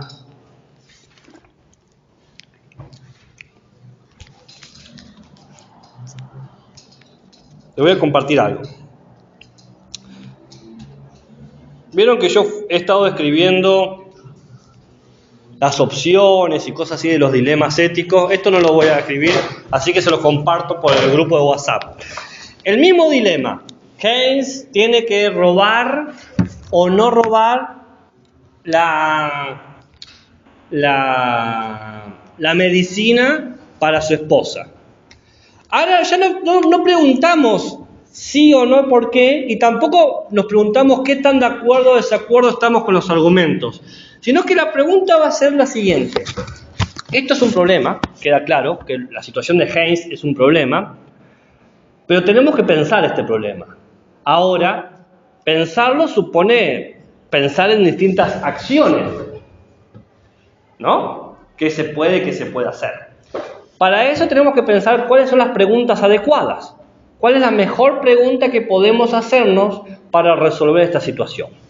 Entonces él dice, una buena manera de saber en qué etapa está la gente es darle un pool de preguntas y su tarea es elegir las 4 que considera más importantes. Les paso por WhatsApp las preguntas, pero las voy a leer. Ya se las pasé, ¿no? Estas son las preguntas. ¿Hasta dónde se va a respetar las leyes de la comunidad? Usted no saluda ni nada, usted entra como si fuese la aula suya. ¿Hasta dónde se va a respetar la ley de la comunidad? ¿Está Haynes dispuesto a arriesgar que le disparen como ladrón o ir a la cárcel? Si Haynes está robando para sí mismo o haciendo esto únicamente para ayudar a otra persona, ¿no es natural que un esposo amoroso se preocupe tanto por su esposa que robaría? ¿Cuándo Haynes tiene influencia en los otros? ¿Hasta dónde hay que respetar el derecho de los farmacéuticos sin mención?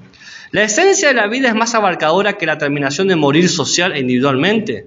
¿Qué valores van a ser la base para gobernar cómo actúan las personas entre sí? ¿Se permitirá que el farmacéutico se esconda detrás de una ley sin valor que de todos modos solo protege a los ricos? ¿La ley, en este caso, se interpone en el camino del reclamo más básico de ningún miembro de la sociedad? ¿El farmacéutico merece ser robado por ser tan codicioso y cruel?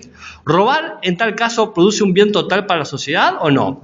Todas estas preguntas no importan. Importan que ustedes elijan 4. Las que ustedes digan, estas son las 4 preguntas centrales. Al elegir eso, van a establecerse ustedes en cierta etapa. ¿Se entiende lo que estoy diciendo? Las 4, quizás coincidamos en 3, pero hay una cuarta que quizás no. Entonces, ahí está el tema. Entonces, ¿de dónde viene la moral? Para Piaget y Colbert, del conocimiento que se va desarrollando. Para Piaget, el conocimiento se desarrolla biológicamente. Para Colbert es biológico-social. Para Lin es el conocimiento que se desarrolla individual y socialmente y las emociones que se desarrollan individual y socialmente. ¿De dónde viene la moral? Para Res va a venir de cómo aprendemos a actuar individual y socialmente, racional y emocionalmente. ¿Cómo aprendemos a actuar? ¿Qué cosas consideramos urgentes e importantes?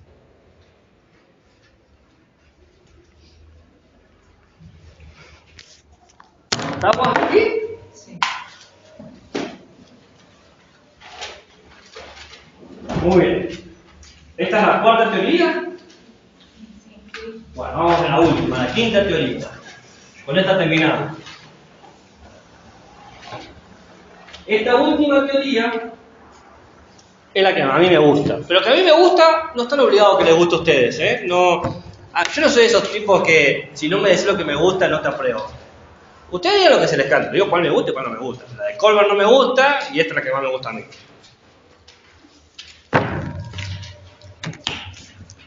Lo bueno es que esta persona que viene conoció a Colbert, conoció a Jean, conoció a Res, ¿no?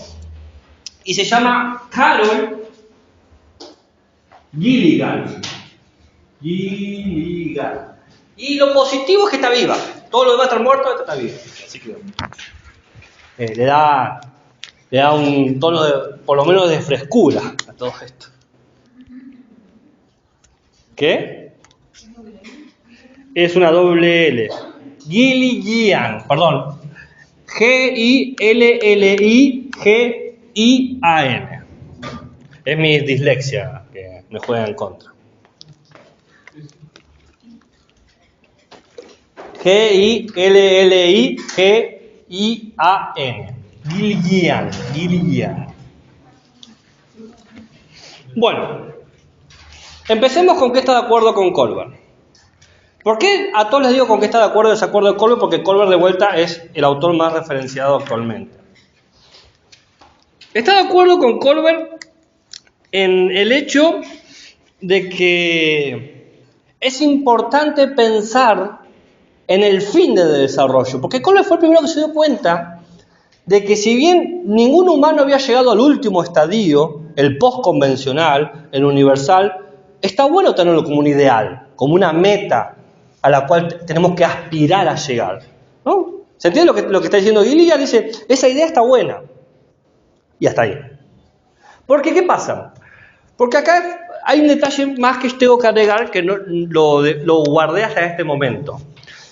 Todos estos autores, los cuatro que Piaget, Rest, Lin, Kohlberg, para poder decir lo que dicen, tuvieron que investigar, hacer experimentos psicológicos sociales en niños durante largo tiempo de años.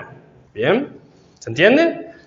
Experimentos consensuados, bien armados, lo que quieran, pero son sobre personas, desde que eran bebés y duraron 20 años los experimentos, porque tenés que ver toda la etapa, ¿ok? Lo que va a decir Gilligan es que esos experimentos, todos esos experimentos están sesgados, tienen un sesgo, tienen una influencia, un prejuicio. ¿Cuál era? Que todos esos experimentos se hicieron sobre varones. Repito, todos esos experimentos se hicieron sobre niños, hombres, varones. ¿Entiendes lo que está diciendo Gilligan? Dice, se ha dejado de lado el experimento sobre las mujeres y su desarrollo moral. Se asumió que era el mismo. Pero no se sabe eso, dice.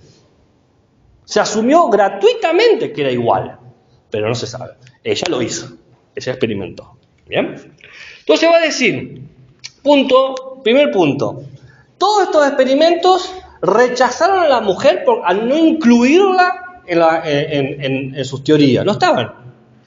Segundo, cuando Piaget, Kohlberg, Rest y Lin hablaban de las mujeres, siempre hablaban en términos de que no avanzaban más del nivel convencional, el primer nivel, convencional, el de estadio 1 y 2, ¿no? Como que la mujer nunca llegaba a la otro nivel. Entonces dice, tenemos que ampliar nuestro concepto de sujeto moral. No podemos quedarnos con una mirada misógina o machista de lo moral, porque hay muchos otros sujetos morales que también entran en juego. Tenemos que romper el binarismo moral, incluirlos a todos los sujetos que pueden tomar decisiones morales. Y dice algo más, Gilligan. Dice que no tenemos que utilizar situaciones hipotéticas que jamás van a suceder a las personas. Tenemos que dar ejemplos de la vida real para testear. Entonces ella dice, aborto, control de la natalidad, responsabilidad en otros, abuso físico. Ahí se pone en juego la moral. En las acciones reales, no en las acciones hipotéticas. Entonces ella va a decir que tenemos que pensar cómo en las mujeres se ha desarrollado un tipo de moral por el contexto histórico que ha posicionado en ciertos roles a las mujeres, que es una moral afectiva, del afecto. Dice, tenemos que pensar que la meta a la que quería llevar Kohlberg es universal, es un tipo de moral que ya un grupo de sujetos la están usando. Lo repito. Kohlberg decía, hay una máxima moral. Allá, vamos a llegar. Alguien tiene que llegar. Los santos, alguien. Y dice Gilligan, no, esos sujetos ya existen y son las mujeres. Porque las mujeres ya hacen un tipo de moral que es máxima, que es la moral del cuidado, la moral del afecto que cuida. ¿Qué?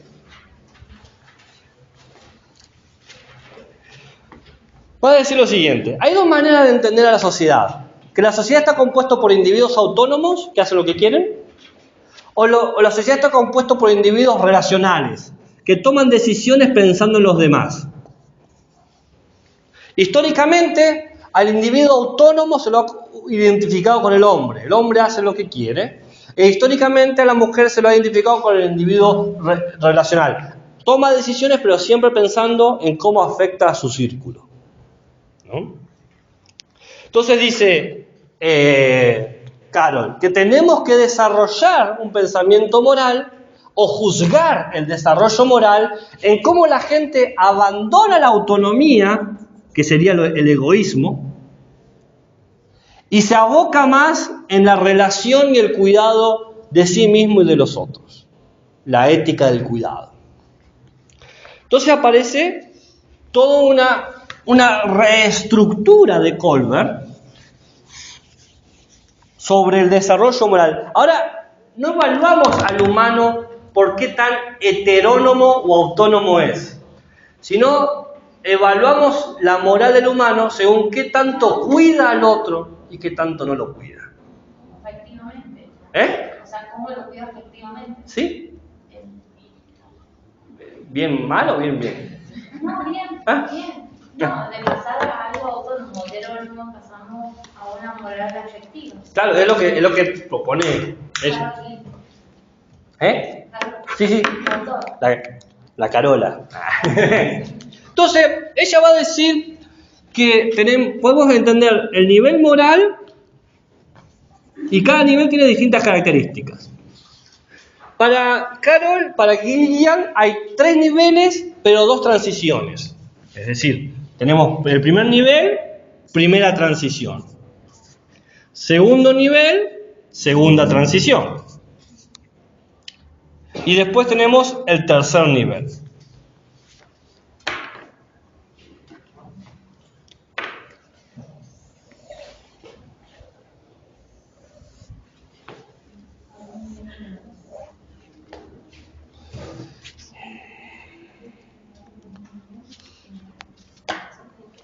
El primer nivel va a decir Gillian que el primer nivel se caracteriza, acá no es por edad, no hay edades.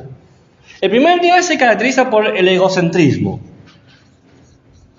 que es lo que quizás todos los demás autores llamaban lo preconvencional. El egocentrismo en el sentido de la supervivencia, actúo para sobrevivir yo, ¿no? Entonces la característica va a decir es, la mujer se concentra en el cuidado de sí misma, en lo que es práctico, lo que es mejor para ella, es la atención de su yo para sobrevivir en el contexto. Pero después hay una transición del egoísmo a la responsabilidad, que es cuando a la mujer le enseñan que está vinculada con otro. ¿Por qué digo que le enseñan? Porque el contexto ha establecido tradicionalmente un rol para la mujer que es cuidar a sus hermanos, cuidar a sus padres, cuidar, ¿no? Eso históricamente. Cualquiera que sea hermana mayor o hermana de algo sabe que históricamente en San Juan, por ser mujer y ser hermana, tenés que tener una función de lavar los platos, ordenar los cuartos, ¿qué? Atender al hermano, ¿no? Es eso. Entonces pasás del egocentrismo a ahora tener responsabilidades, ¿no? Entonces empieza a generarse en esta transición un olvido de sí misma, pero no completo, porque es tránsito, y empieza a aprender que tiene responsabilidades. El segundo nivel, ¿no? Es el de la bondad, que es cuando se crea el ideal de mujer, el ideal social cultural. No digo que esa sea la mujer a la que hay que aspirar, digo lo que la sociedad establece como el rol de la mujer, que la mujer tiene que ser buena, que la mujer tiene que pensar en sacrificar sus propios deseos para cuidar a los otros. Es la mujer del sacrificio. Por ejemplo, la mujer tiene que tener un calor maternal, ¿no? Una cuestión así. Esto es un pensamiento patriarcal, claramente. La mujer está relegada a una función. Y tal es así que aparecen ideas de culpa. ¿Cómo puede ser que piense en mí y no piense en los demás? ¿No? Es muy común que a las mujeres se les enseñen la bondad, que tiene que pensar los demás, y a los hombres no nos enseñe eso, tenés que pensar por vos mismo, ¿no? Cualquiera que haya estado en una familia mixta puede identificar estas cosas que estoy diciendo. Básicamente, la característica de esto es quedarse en el segundo plano. Tomo decisiones para mí luego de que todos están satisfechos. Lo cual es una tarea imposible. Hay una transición que es de la bondad a la verdad, ¿no? Que es cuando empieza a buscar la mujer cumplir esta idea de ser buena mujer, pero también quiere ser honesta consigo misma. No me puedo estar mintiendo, haciéndole las cosas a los demás, ¿no? Que es una cuestión de la honestidad. ¿Hasta cuándo voy a mantener los trapos sucios de los otros? ¿No? Esto es preconvencional, habíamos dicho. Esto es convencional, porque siempre se supone un tipo de acuerdo. La bondad es el acuerdo con los otros. La bondad y la verdad o la honestidad es el acuerdo con los otros y conmigo, cómo me encuentro yo en el medio. Y después está el tercer nivel, que sería la no violencia o lo postconvencional. ¿Qué es lo que dice Gilligan? Que el sujeto postconvencional al que aspira Colbert, al que aspira Piaget, al que aspira Res, al que aspira Lynn, ya existe, dice ella. Existen todas las mujeres que hoy diríamos empoderadas. ¿Por qué? ¿Qué hace? Porque la mujer postconvencional lo que va a hacer va a decir, actúo sin causarle daño a los otros. Actúo pensando en el equilibrio entre cuidarme a mí misma y cuidar a los demás. No dice nada en realidad. Sí. No violencia postconvencional. Cuando escribo mucho yo me empiezo a cansar y dejo de escribir, hago garabatos. La mujer en este estadio empieza a utilizar la lógica del afecto y del cuidado, que es cuidarse a sí mismo, también es cuidarse a los otros, y cuidar a los otros es cuidarse a sí mismo. Dice Gilligan que ese es el tipo de desarrollo moral que tenemos que aspirar. Aprender a relacionarnos primero con nosotros de manera egoísta, luego a desarrollar la bondad pero con honestidad, y finalmente lograr ese equilibrio entre cuidarnos a nosotros y cuidar a los demás. Eso es lo que se aspira. Entonces, ella da distintos ejemplos para saber en qué nivel estamos. Entonces les cuento una historia que ella hace con niñas chiquitas y después 2 casos que ella da con ya adolescentes. La historia es así. 2 topos muy trabajadores habían cavado una madriguera para pasar el invierno. Al llegar el invierno, un puercoespín menos previsor intentó compartir refugio de los topos. Los topos, preocupados de que el invierno sea muy crudo y mate al puercoespín, le dan lugar en su madriguera. Pero la madriguera era para 2, no para 3. Debido a la falta de espacio, los pinchos del puercoespín terminan lastimando a los topos. ¿Qué deberían hacer los topos ante esta situación?, pregunta Carol a las niñas. ¿Deberían echar al puercoespín? ¿Ser egoístas? ¿Deberían cubrir al puercoespín con una manta para evitar que pinchen a los topos? Primero resuelven el problema del topo y después piensan en ella. ¿O pedir al puercoespín que cavase para agrandar la madriguera? Cuidarse a sí mismo y cuidar a los otros. Bueno, la respuesta mayormente es la segunda. Históricamente, Gilligan dice que la respuesta que dan las niñas es esa. Que ellas van a pensar una solución y el puercoespín simplemente nadie lo va a castigar por no haber pensado lo demás o por no haber sido previsor, nadie le va a decir nada al puercoespín, ¿no? Y después hay 2 ejemplos más para adultas que también tratan este problema. Uno es, mamá, ¿por qué sonreís si estás triste? ¿No? La idea de que la mujer tiene que estar siempre sonriendo, ¿no? 3, el tercer caso, papá, ¿te da miedo que si me pegás cuando sea mayor yo también le pegue a mis niños? Esto es lo que dice Gilligan de los problemas reales, ¿no? Esas son preguntas que hay que hacerse, porque son las preguntas donde se pone en tela de juicio la moral de la gente, ¿no? Entonces, la reflexión de Gilligan va a ser que tenemos que aspirar al cuidado de sí y al cuidado de los otros. En ese sentido, un poco de eco ha tenido en el tipo de trabajos que hay en la formación, en los diseños curriculares, que está la categoría cuidado de sí y cuidado de los otros. Bueno, Gilligan es la que creó la ética del cuidado, o sea, existe porque ella lo creó, el concepto por lo menos, ¿no? Y esto que ustedes ven en el diseño del cuidado de sí y cuidado de los otros es de ella, ¿okay? Entonces ha influido un poco su pensamiento. Pero nos guste o no nos guste, el pensamiento que más ha influido es de Coleman. ¿Okay? El que más ha influido es de Coleman. Bueno, dudas, preguntas, interrogantes, comentarios, insultos, nota al pie, crítica constructiva, crítica destructiva, color. ¿Cuál sería entonces de las teorías la mejor, digamos? O eso depende de lo que diga tu corazón. Me había hecho. ¿Qué les parece? ¿Habían pensado alguna vez esto del desarrollo moral?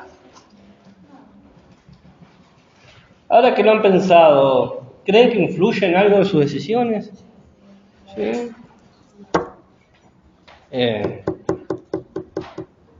El lunes que viene les voy a enseñar... sonó re feas. Voy a hablar, y quizás les sirva, le voy a enseñar la luz, le voy a tirar de arriba. Vamos a hablar de cómo, teniendo alguna de estas 5 teorías como paraguas, podemos pensar la clase y hacer otro tipo de actividades distintas que sirvan para la ética y la ciudadanía. Esta clase, como les había explicado, es una de las 3 clases que es de carácter solamente para ustedes, como profesionales.